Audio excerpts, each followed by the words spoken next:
ძალიან ბევრი მეკითხება ხოლმე ფრილანსერი რა როგორ ვიპოვოთ სამსახური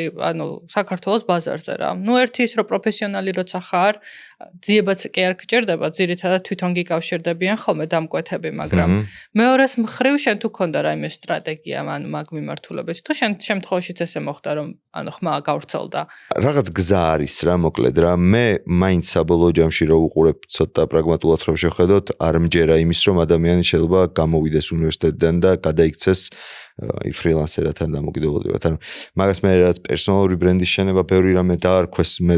ცოტა მაგაზე რაღაცებზე ვიკამათებდი, მაგრამ რა მნიშვნელობა აქვს მოდი გასაგები ტერმინებით ვთქვათ ეგ რომ შენ ვინ ხარ იმის კომუნიკაცია ადამიანებთან უნდა მოხდეს. შენ ვინ ხარ მაგის კომუნიკაციის გზა არსებობს მრავალნაირი რა თქმა უნდა და ყველა ადამიანს და ყველა ფრილანსერს ყველა დამოუკიდებელს სხვა გზა აქვს, მაგრამ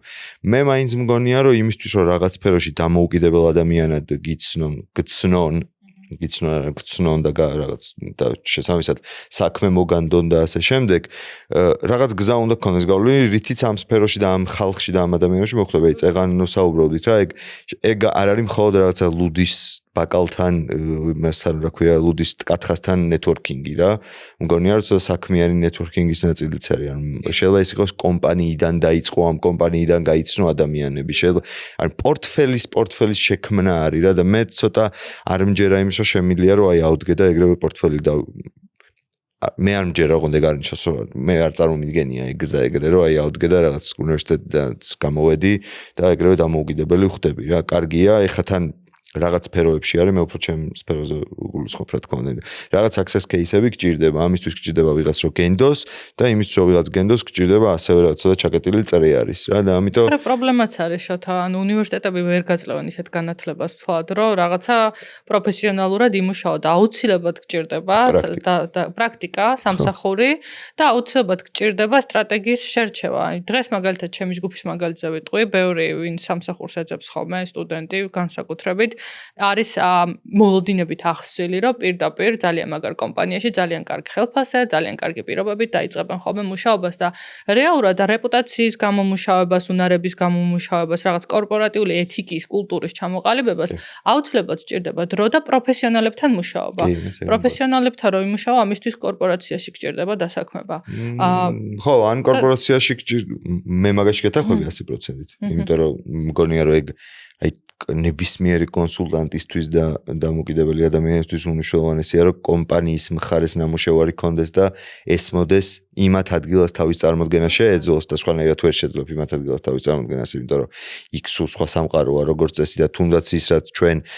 ფრილანსერებს კონსულტანტებს დამოუკიდებელ კონსულტანტებს გვაბრაზებს ხოლმე ძალიან ხშირად არის მათ შორის გადაწყვეტილების მიღების პროცესში და რაღაც ვერ დამტკიც და ლოგო თუ ვერ დამტკიც და რაღაც სტრატეგია და რაღაც არ ეშინდა დამკვეთს რაღაცა გაბედული ნაბიჯის თუ ასე შემდეგ ეგ რატომ ხდება ხოლმე ეგ რო გაიგო და ისე ძალიანაც არ გაბრაზდე ან გზები შეიმუშავო იმისთვის რომ გადალახო ეგ ბარიერები რო გადალახო რომ გაიტანო და იმათ ადგილას თავი უნდა წარმოიდგინო იმათ ადგილას თავი რო წარმოიდგინო იქ რაღაცა შეხედული უნდა იყო რაღაც შეჭყიტული უნდა გქონდეს მაგიტო ეგ აუცილებლად გონია მაგრამ მეორე ხარი არის რომ შეიძლება კორპორაციაში ნამუშევარი გქონდეს მაგრამ მეორე რომ პროფესიონალთან ნამუშევარი რაც თქვი რა ანუ მოკლედ მასწავლებელს აქვს დიდი მნიშვნელობა და დიდი როლი რა მასწავლებელ ადამიანსაც და მასწავლებელ გარემოებებსაც და მგონია რომ აი ეგ არის რა ცხოვრებისეული თუ რაც პროფესიული ცხოვრებისეული უნივერსიტეტი რო დასრულდება მე შეგიძლია რომ იყო სულფასოვანი ის აი როცა დამოუკიდებლად ვიღაცა რაღაც გაკეთებას განდობს ნიშნავს რომ განდობს საკუთარ ფულს ძალიან ხშირად საკუთარ რეპუტაციას საკუთარი ბიზნესის წარმატებას და ასე შემდეგ და ფრილანსერებს მათ შორის ამ სფეროს წარმატებისთვის გვმართებს ძალიან დიდი პასუხისმგებლობა რომ საქმე არ გავაფუჭოთ მარტო იმიტომ რომ ჩვენ ახლა სულ სწავლობ ახლა მეც რა თქმა უნდა და წინა პროექტი ყოველთვის ახალი პროექტი ყოველთვის უკეთესია ვიდრე წინა იყო რა და ეგ ბუნებრივი ამბავი არის მაგრამ უკან მოხედვისას ჩვენი პასუხისმგებლობაა რომ ჩვენ არ გქონდეს რომ იმ წუთას დავაკელით იმ წუთას რაღაც ისე გავაკეთეთ იმიტომ რომ უბრალოდ არ ვიცით და ნუ რა მოხდა რა იმიტომ რომ ჩვენ სფეროს თუ რამე ემუქრება საბოლოო ჯამში ეგ არის ეგ რეპუტაციული ზიანი არის რა ერთ-ერთი რომ რაღაცა ეს ხალხი ეგეთი გამოცდილიც არ არის თუ. კი, რა სფეროშიც არ უნდა მოღვაწეოდეს ფრილანსერი იქნება არ ვიცი, მარკეტერი, ბრენდ სტრატეგი, დიზაინერი, დეველოპერი თუ ასე შემდეგ, ანუ კომპანიაში მუშაობა არის ძალიან მნიშვნელოვანი წინაპირობა მართლა იმისთვის, რომ არ გაბრაზდე, იცოდე მათ ადგილზე თავი წარმოიდგინო, განსაზღვრო მათი მოლოდინები, გადაჭრის გზები და პერსონალურ შეურაცხყოფად არასდროს არ მიიღო ის თუ მათ რამე არ მოეწონათ. ჩემი რჩევაა, რომ ვისაც გაქვთ მოლოდინები იმისთვის და სურვილი იმისა, რომ განვითარდეთ, გაიზარდოთ და ანუ წინ წახვიდეთ თქვენს პროფესიაში, აუცილებლად ეცადეთ, რომ ისწავლოთ კარგი ადამიანებისგან, სწორი ადამიანებისგან და ეცადეთ, რომ იმუშაოთ კომპანიებში. ბიზნესებისთვის რო გერჩია რეალურად, ახლა ძალიან ბევრი კომპანიის წარმომადგენელი გვიყურებს და ანუ ზოგიერთს აქვს ხოლმე, რომ კაცრად არა, მე აქ არ მინდა რომ ვიყო. ყველაზე ხშირად რაც შევხვედრილ ვარ მაგ ამბავს ბრენდებიდან, რომ არ არა TikTok-ი ჩვენი არა, ჩვენი აუდიტორია არა. მან ესეთი ამბავია რა, ერთი რომ ყველა პლატფორმაში შეიძლება იპოვოს საშენო ადამიანი. ჩემთვის ყველაზე კარგი მაგალითი არის, რომ იმას, რა ქვია, ინგლისის სამეფო კარს აქვს თავის TikTok-ი რა.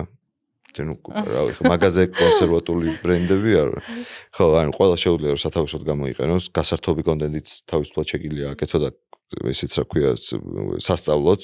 გასანათლებელი თუ განმანათლებელი. და ასევე მეორე ნაწილი არის ის, რომ ბრენდის აშენება არ არის მარტო შენს აუდიტორიასთან კომუნიკაცია. ეგ უნდა გვახსოვდეს რა, ყოველთვის და ყველგან. ბრენდის აშენება არის კომუნიკაცია იმ ადამიანებთანაც, ვინ შენი აუდიტორია შეიძლება არასდროს არ გახდეს, მაგრამ ვის თვალშიც შენს აუდიტორიას უნდა რომ ისეთი გამოჩნდეს, როგორც ცდილობს რომ გამოჩნდეს შენი ბრენდის შეძენით. ანუ მე თუ Ferrari ცხოვრებაში არ მეყოლება, იმის რომ Ferrari რამეს წარმოადგენდეს, ის რამეს უნდა წარმოადგენდეს არა მარტო Ferrari-ის მყიდველთა შორის, არამედ Ferrari-ის შემციცინებელთა შორისაც. ხო, ანუ მონაკოს კადრები ერთხელ დაკვირვებული ვარ, რომ რაღაც ადგილებში ვარ ნამყოფი, სადაც ჩართული არის ხოლმე მონაკოს კადრები, ანუ ძვირიანი მანქანები და რომ გადმოდიან ადამიანები რა. ეგ ხო ის კი არა რომ იქ ხო და რატო არსებობს საერთოდ ეგ კადრები ალბათ რა, რომ ვიღაცები შესციცინებენ იმას, რას მიაღწია ვიღაცამ. ხო და მე რომ მივხვდე რომ ის ტიპი ამითი რომ დადის ის ადამიანი რა, ესე იგი რაღაც მიაღწია, ხო ჩემამდეც უნდა მოვიდეს ის იმის შესახებ ინფორმაცია. ამიტომ ეგრე არის, ბრენდებს ადამიანები ვიყენებთ ჩვენ შესახებ რაღაც ინფორმაციის სასიგნალოდ. და ეს სიგნალი რომ მიიღოს ვიღაცამ, ის ენა იმ სიგნალის უნდა იცოდეს იმანაც რა.